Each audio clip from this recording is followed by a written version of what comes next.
రోహిత్ గంభీర్ దేశవాళీ క్రికెట్ ఆడడంపై ఆసక్తికర వ్యాఖ్యలు చేసింది బీసీసీఐ. ఇక దేశవాళీ ఆడమని రోహిత్ కోహ్లీకి చెప్పలేదంటూ ఉంది బీసీసీఐ. ఇక వారి ఇష్టం ప్రకారమే దేశవాళీ ఆడుతున్నారు అంటూ తెలిపింది. Coach Gambhir, chief selector Agarkar ఒత్తిడితో దేశవాళీలో రోహిత్ కోహ్లీ ఆడుతున్నారంటూ గతంలో ప్రచారం జరిగింది. 2027 ప్రపంచ కప్ లో ఉండాలంటే దేశవాళీలో ఆడాలి అని బీసీసీఐ కండిషన్ అంటూ గతంలో ఒక ప్రచారం అయితే జరిగింది. ఇక గంభీర్, అగార్కర్ కు ఇందులో సంబంధమే లేదు అంటూ బీసీసీఐ తెలిపింది. కొద్ది రోజులుగా గంభీర్ మరియు సీనియర్ల మధ్య కోల్డ్ వార్ జరుగుతున్న విషయం మనందరికీ తెలిసిందే. ఇదే అంశంపై పూర్తి సమాచారం మా స్పోర్ట్స్ అనలిస్ట్ వెంకట్ అందిస్తారు. చెప్పండి వెంకట్, చాలా సంవత్సరాల తర్వాత రోహిత్ కోహ్లీ దేశవాళీ ఆడడానికి కారణాలు ఏంటంటారు?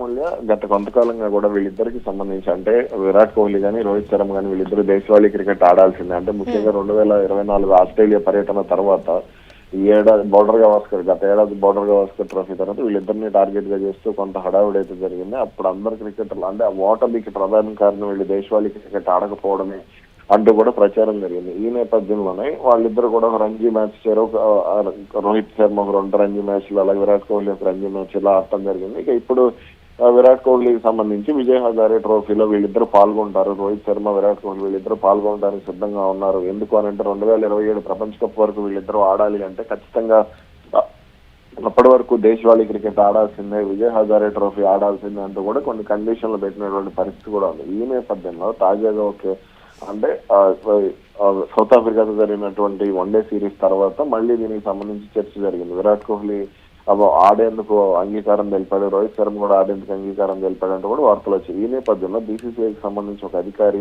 జాతీయ మీడియాతో మాట్లాడుతూ అంటే జాతీయ మీడియా కథనం ప్రకారం చేసినటువంటి వ్యాఖ్యలు ఒకసారి చూస్తే అసలు వాళ్ళిద్దరిని ఆడాలంటూ కూడా ఎక్కడా ఒత్తిడి చేయలేదు. అది వాళ్ళ ఇష్టం. ఆటగాళ్ళు ఆడాలి అనుకుంటే ఆడతారు, దానికి సంబంధించి ఎవరు ఒత్తిడి చేయలేరంటూ కూడా బీసీసీఐ క్లారిటీ ఇవ్వడం జరిగింది. అదే విధంగా వాళ్ళిద్దరు అంశాలకు సంబంధించి ఎవరు కూడా జోక్యం చేసుకోవటం లేదు. అనవసరంగా ఇదంతా మీడియా సృష్టి, లేదంటే కొంతమంది కావాలని వాళ్ళని టార్గెట్ చేసే ప్రయత్నం చేస్తున్నారంటూ కూడా మాట్లాడటం జరిగింది. దీనితో అసలు వాళ్ళిద్దరు ఆడతారా లేదా అనేది కూడా తెలియాల్సింది. అయితే విరాట్ కోహ్లీ మాత్రం ఎలాగైనా సరే విజయ్ హజారే ట్రోఫీ ఆడాల్సిందే అనేది కూడా కొంత పట్టుదలగానే ముందుకు అడుగులు వేస్తున్నట్టుగా తెలుస్తుంది. దీనికి సంబంధించి అటు కోహ్లీ ఫ్యాన్స్ కూడా కొంత హర్షం వ్యక్తం చేస్తున్నారు. రైట్, మరి ఇప్పుడు చూస్తే వారి ఇష్టం ప్రకారమే దేశవాళీ ఆడుతున్నారంటూ బీసీసీ అయితే తెలిపింది. మరి గతంలో చూసుకుంటే 2027 ప్రపంచ కప్ లో ఉండాలంటే గనక దేశవాళీలో ఆడాలి అంటూ బీసీసీ ఒక కండిషన్ పెట్టిందని ఒక ప్రచారం జరిగింది. మరి దాని గురించి ఏమంటారు? ప్రచారం జరిగింది కానీ అది ఎక్కడ కూడా అధికారికంగా నిజం అనే మాట ఎక్కడ కూడా వినపడలేదు. ఎందుకంటే కొన్ని పరిస్థితుల్లో అంటే ఈ భద్రతకు సంబంధించి కానీ కొన్ని విషయాల్లో విరాట్ కోహ్లీ ఇప్పుడు మైదానానికి వస్తున్నాడు అని అంటే భద్రతకు సంబంధించి కూడా కొంత సమస్యలు అవన్నీ కూడా దృష్టిలో పెట్టుకుని కొంత బీసీసీఐ కూడా ఇక్కడ ఒత్తిడి చేయలేదు అనే ప్రచారం కూడా జరిగింది. అయితే ఇక్కడ గంభీర్ వీళ్ళిద్దరిని టార్గెట్ చేసేందుకే ప్రయత్నం చేస్తున్నాడు. వాళ్ళిద్దరు అంటే తన మాట వినాలి, తాను పెట్టినటువంటి షరతులకు వాళ్ళు అంగీకరించాలనే ఒత్తిడి వాళ్ళ మీద తీసుకొస్తున్నాడు. అందుకే వాళ్ళిద్దరూ ఆడే ప్రయత్నం చేస్తున్నారంటూ కూడా కొంత అయితే వ్యాఖ్యలు వినపడుతూ వస్తున్నాయి. ప్రస్తుతానికి అయితే వాళ్ళిద్దరు సూపర్ ఫామ్ లో ఉన్నారు. రేపు న్యూజిలాండ్ తో జరిగినటువంటి వన్డే సిరీస్ లో కూడా వాళ్ళిద్దరు ఇదే ఫామ్ కంటిన్యూ చేస్తారనే అభిప్రాయాలు కూడా కొంత మాజీ క్రికెటర్ల నుంచి, క్రికెట్ విశ్లేషకుల నుంచి వినపడుతున్నాయి. కాబట్టి మరి వాళ్ళిద్దరు ఎంతవరకు ఆడతారు ఏంటనే దానికి సంబంధించి తెలియాల్సింది. ఖచ్చితంగా ముంబై తరఫున రోహిత్ శర్మ ఆడటం ఖాయంగానే కనపడుతుంది. అలాగే విరాట్ కోహ్లీ కూడా ఢిల్లీ తరఫున ఆడేందుకు కూడా సిద్ధంగానే ఉన్నాడు అనేది అయితే క్లారిటీ వస్తుంది. రైట్, మరి ఇప్పుడు కోచ్, కెప్టెన్ మధ్య సంబంధాలు ఏవైతే ఉన్నాయో అవి భారత జట్టు పైన ఏవైనా ప్రభావం చూపే అవకాశాలు ఉన్నాయంటారా?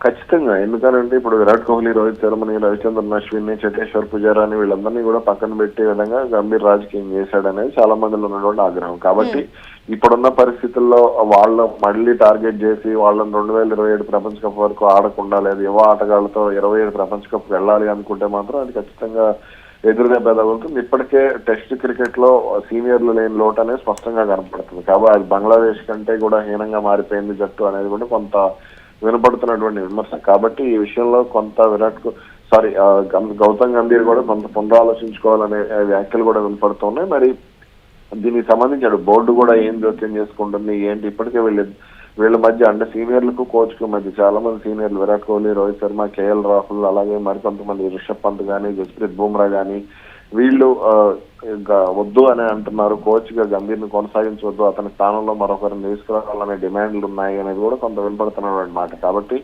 ఇలాంటి సమయంలో వీళ్ళు గనక విజయ్ హజారే ట్రోఫీ ఆడితే మాత్రం అది కొంత ఒత్తిడితోనే ఆడారు అనేది కూడా అనుమానాలు ఉంటాయి. Right, thank you Venkat. ప్రస్తుతం అయితే రోహిత్ గంభీర్ దేశవాళీ క్రికెట్ ఆడటంపై ఆసక్తికర వ్యాఖ్యలు చేసింది బీసీసీఐ. దేశవాళీ ఆడమని రోహిత్ కోహ్లీకి చెప్పలేదు అంటూ బీసీసీఐ తెలిపింది. ఇక వారి ఇష్టం ప్రకారమే దేశవాళీ ఆడుతున్నారు అంటూ బీసీసీఐ అనింది. కానీ గతంలో చూసుకుంటే 2027 ప్రపంచ కప్లో ఉండాలంటే కనుక దేశవాళీ ఆడాలి అంటూ కూడా బీసీసీఐ కండిషన్ పెట్టిందని ప్రచారం జరిగింది. కానీ దాన్ని ఎక్కడా కూడా అధికారికంగా బీసీసీఐ తెలిపినట్టు ఎక్కడైతే ప్రూఫ్స్ లేవు. సో అది మాత్రం ఒక జస్ట్ ప్రచారమే అంటూ కూడా వినిపిస్తోంది. ఇక వారి ఇష్ట ప్రకారమే దేశవాళీ ఆడుతున్నారు అంటూ బీసీసీఐ అయితే ప్రస్తుతం తెలిపింది. ఇక కోచ్ గంభీర్ మరియు చీఫ్ సెలెక్టర్ అగార్కర్ ఒత్తిడితో దేశవాళీలో రోహిత్ కోహ్లీ ఆడుతున్నారంటూ గతంలో అయితే ప్రచారం జరిగిందో అదేది నిజం కాదు అంటూ తెలుస్తోంది. దేశవాళీలో ఆడాలి అని బీసీసీఐ కండిషన్ కూడా అది కూడా ఏం పెద్దగా ప్రచారం జరిగినట్టుగా కూడా తెలుస్తుంది. కానీ అదేవి నిజాలు కావు అని తెలుస్తోంది. ఇక గంభీర్ అగార్కర్ కు ఇందులో సంబంధమే లేదు అంటూ బీసీసీఐ బోర్డు తెలిపింది. కొద్ది రోజులుగా గంభీర్ సీనియర్ల మధ్య కోల్డ్ వార్ జరుగుతున్న విషయం మనందరికీ తెలిసిందే. ఇక కోచ్ మరియు కెప్టెన్ మధ్య సంబంధాలు ఏవైతే ఉన్నాయో అవి భారత్ జట్టు పైన కొంచెం మొత్తం మీద అయితే ప్రభావం చూపే అవకాశాలు కనిపిస్తున్నాయి.